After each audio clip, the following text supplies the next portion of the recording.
Greetings, my fellow philosophical thinkers. Thank you for tuning to LL3 Podcast. My name is Craig, transmitting from the beautiful realms of planet Earth. Today's date is Saturday, January 31st, 2026. And this is episode 1934.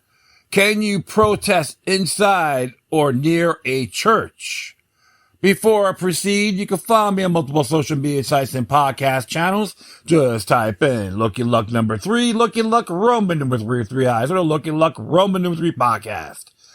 In addition, if you have any questions, comments, recommendations, and all that good stuff, whatever you do, please use decorum. Hit me via email to ll3.podcast@proton.me if you don't donate to paypal.me or cash.app/Looking Luck number 3. Oh, yeah.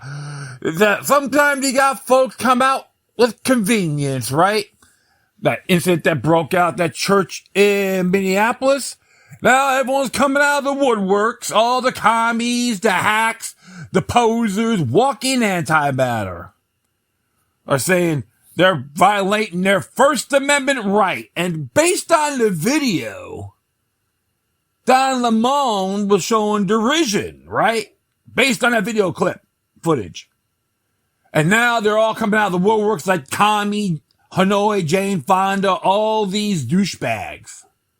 But we got people in January 6th that were pointing sternly and yelling and not even violent. They want to throw the book at them, call them insurrectionist.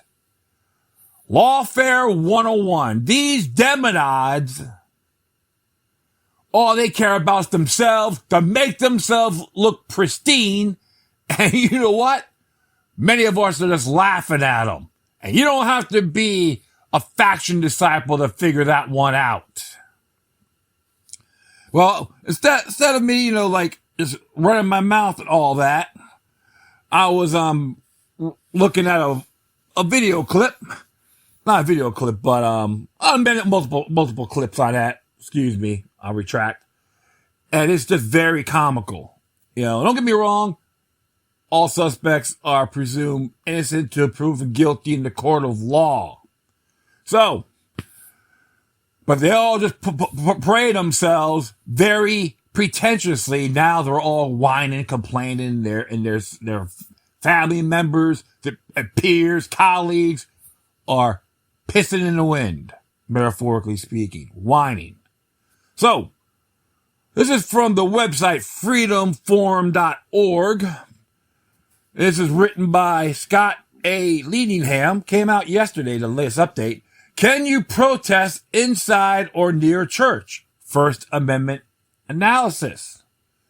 As it reads here, on January 18, 2026, several people entered a St. Paul, Minnesota church during Sunday service to voice their objections about one of the church's pastors, who they say also leads a local U.S. Immigration and Customs Enforcement field office. A Department of Homeland Security spokesperson has neither confirmed nor denied the pastor's involvement with ICE. Some protesters were arrested and faced federal charges, including under laws that prohibit threatening or intimidating someone exercising a right secured by the Constitution or laws of the United States, or lawfully exercising or seeking to exercise the First Amendment right of religious freedom at a place of religious worship. What did the St. Paul's finest and the sheriff in that county done about it? Nothing. They're cowards. Now keep on going here. Two independent journalists who recorded the incident, Don Lemon and Georgia Fort, were also arrested. On January 30th, Lemon was charged with conspiracy to interfering with worshipers' First Amendment rights. Both journalists have stated they were at the church as journalists covering the protest and aren't affiliated with the group that organized the protest. The incident has raised questions about the boundaries of several First Amendment protected freedoms. This article answers those questions and previous some historical context. Editor's note: the analysis does not examine the protest at the St. Paul Church, but instead focuses on answering the general First Amendment questions around protesting inside and near houses of worship. Protecting inside and at houses of worship. First Amendment analysis. First Amendment protections for protests inside or near houses of worship depend on many factors, including whether religious service is taking place. Protesting inside private houses of worship. Do you have a First Amendment right to protest inside a church and other houses of worship, such as synagogues and mosques? The short answer is no. Since the First Amendment applies only to governmental actions, religious organizations and houses of worship, which are not part of the government, does not violate the First Amendment when they deny someone the opportunity to speak or protest on their property. In fact, they have their own First Amendment rights to worship and to gather.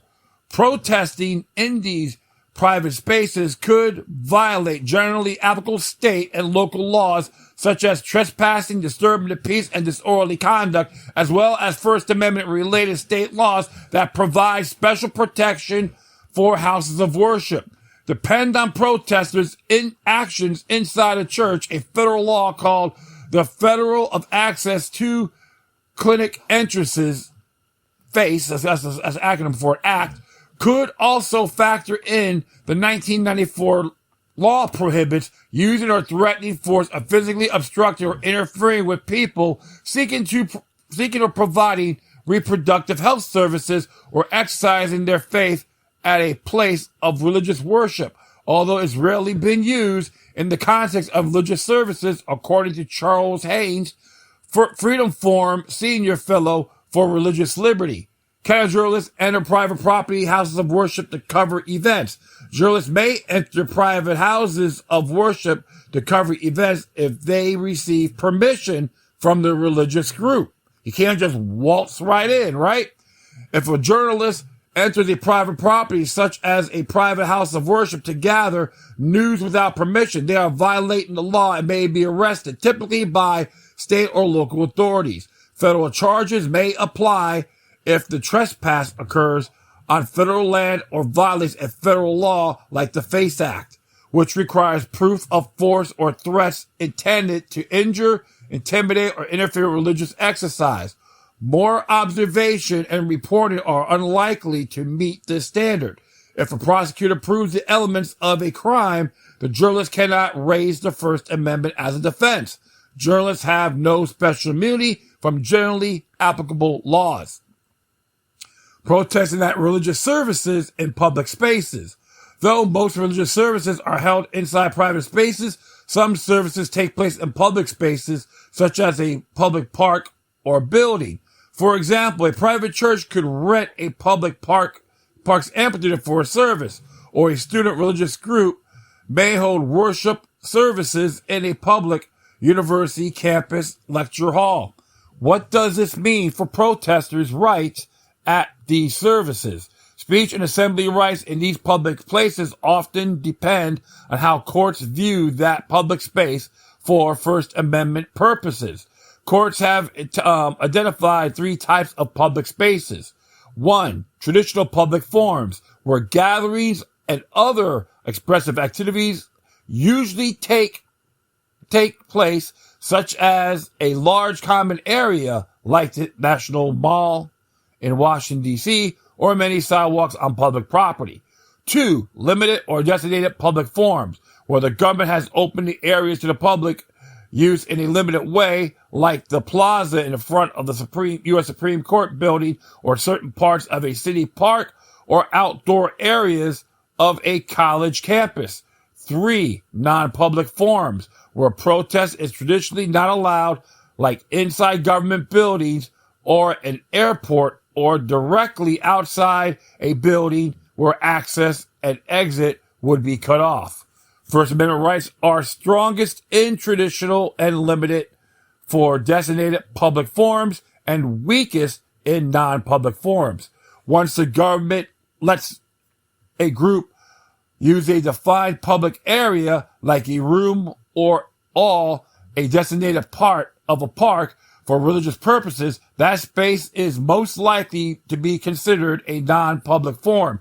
because it has been opened only for a very specific purpose.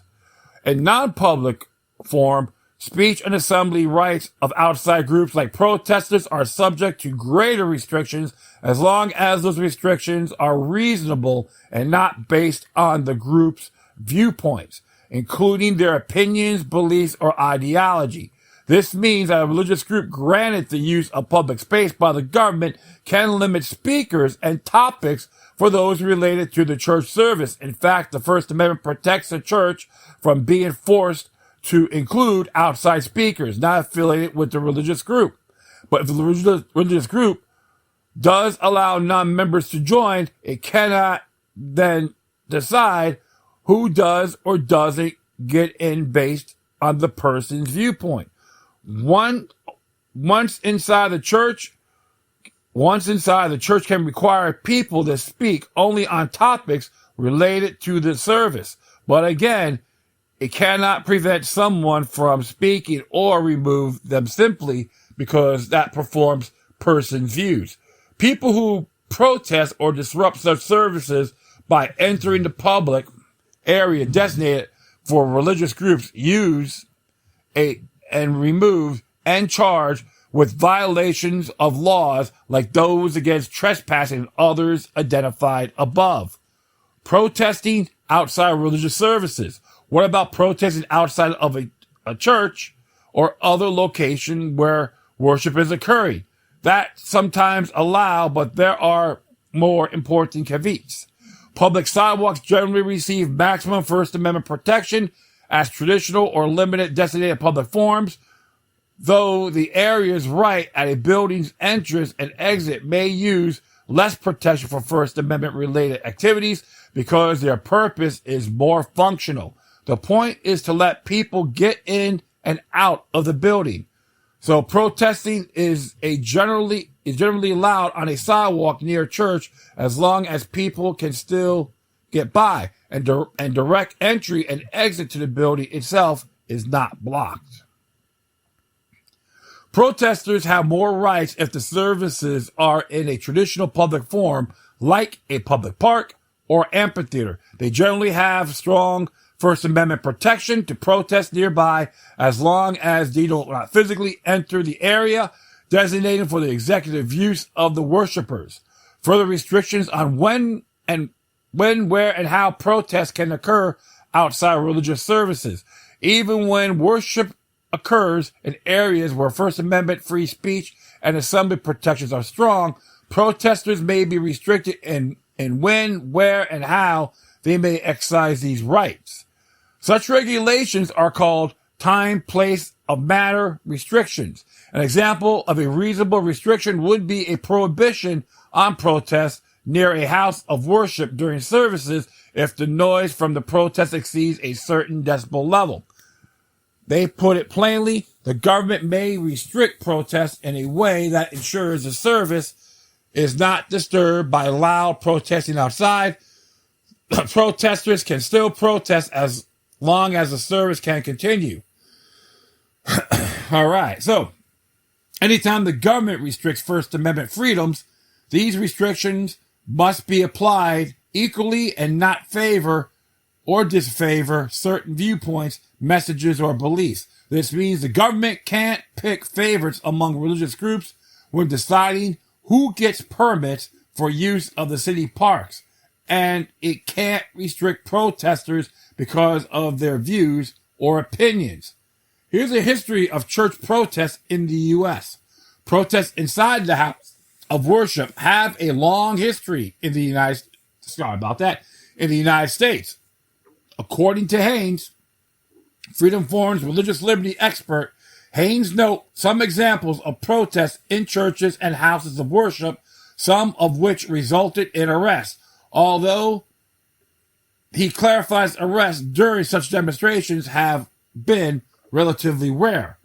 1950 to the 1960s, civil rights movement activists went to segregated churches to challenge the church's exclusion of black worshipers. Haynes said protesters were sometimes met with arrest, typically under trespass or breach of peace laws. 1960 to the 1970s, Vietnam War era. On some college campuses, students protested services in a school-run chapels to voice opposition to the war. 1989, the AIDS activist group ACT UP disrupted Catholic Mass at St. Patrick's Cathedral in New York City, resulting in more than 100 arrests.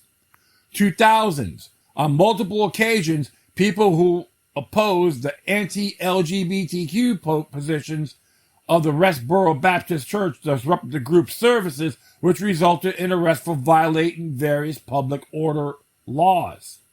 Interesting, right? So nothing really new, folks, and what happened in St. Paul.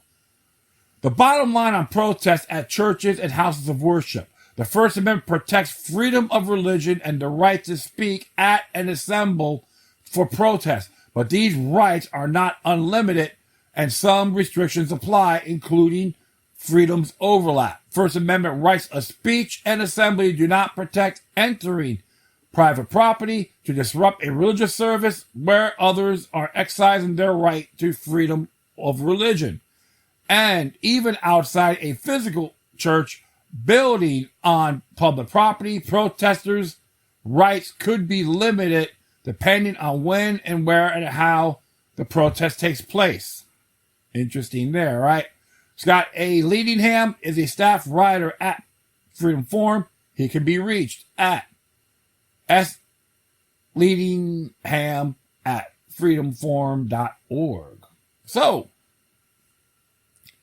that is very interesting too. So, that was a good little analysis what he addresses. And the fact is this, folks, even like I do recall many, many years ago, there's an amphitheater in Florida. There's Meisner Park to be exact.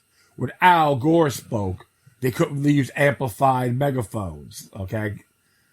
It was like interesting. So instead of using that, I just rolled up my sign and became my own megaphone. And it was legit. So it was multiple ways of skinning the cat, metaphorically speaking. When you go and do these gatherings, okay, and assemble, do it legit, honorable, principled. Don't go in there like a raging rabid dog in heat with some little dinkleberries in that church in St. Paul. They're pathetic. They're nothing more, in my personal view, have Babylonian Bolshevik attributes. And that's my humble opinion.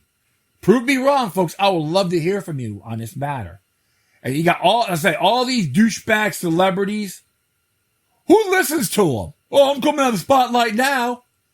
They make themselves look pristine. What, you're trying to make another movie, get another bogus product to sell on your behalf? Forget about them. And Don Lemon, he's a hack. Whoever follows him, I got my condolences. It's just, when you come to these so-called experts and news reporters, man, these people are just lame and they want to be on the spotlight. And it's like all these crappy TV shows. But the truth of the matter is, folks, use finesse. Think Sun Tzu, Art of War, when you go out to these gatherings. Because always expect infiltrators, provocateurs, paid idiots. So you gotta get people wound up. Don't get succumbed. Lessons of that, January 6th. A lot of them are infiltrators, hired guns to create the ruckus. And it's been proven time and time again, it was a Federation. And in my view, I told people J6 was an inside job done by design. A day or two after it occurred. That's just my intake on this. I would love to hear from you guys.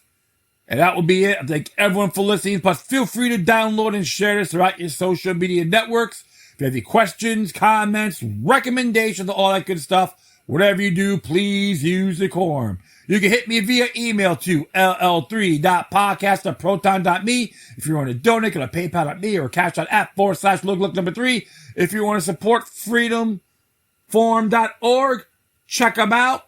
Share articles, and always observe responsibly. Once again, thank you for your time. Plus, Remember that demoniac resistance is healthy for the soul and can liberate humanity. Until next time, take care of yourselves, keep on spreading love, and may your guardian spirits be with you.